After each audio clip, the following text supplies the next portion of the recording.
Great moments are born from great opportunity.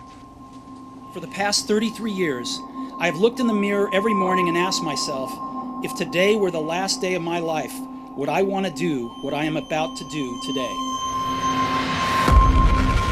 Forget about the crowds, the size of the school, their fancy uniforms, and remember what got you here.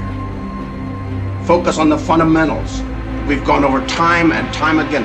And most important, don't get caught up thinking about winning or losing this game.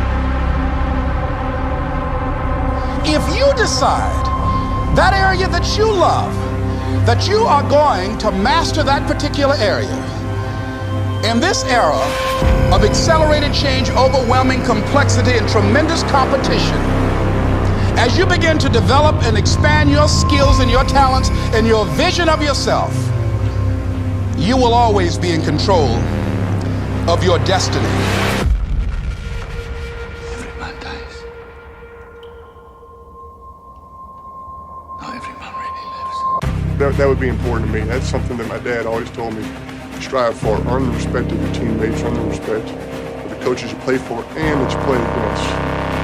To me, there are three things we all should do every day. Number one is laugh. You should laugh every day. Number two is think. You should spend some time in thought.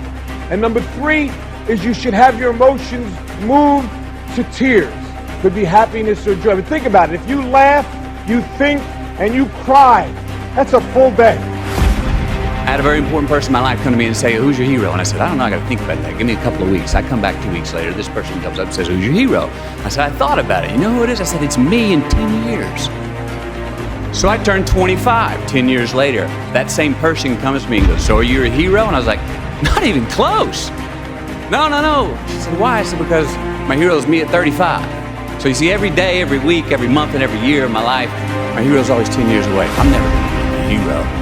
I'm not gonna attain that. I know I'm not. And that's just fine with me because that keeps me with somebody to keep on chasing.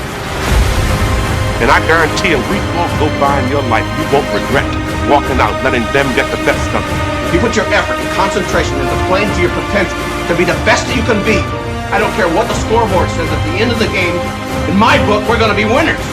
Me or nobody is gonna hit as hard as life. But it ain't about how hard you hit.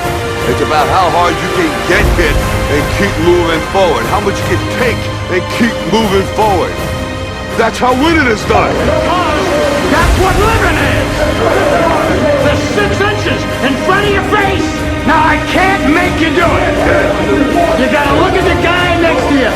Look into his eyes. You've got to do whatever is necessary until. And when you give the best you can and that's not enough, you must do what is required. Now if you know what you're worth, then go out and get what you're worth. But you gotta be willing to take the hits. And not pointing fingers saying you ain't where you want to be because of him or her or anybody. Cowards do that and that ain't you.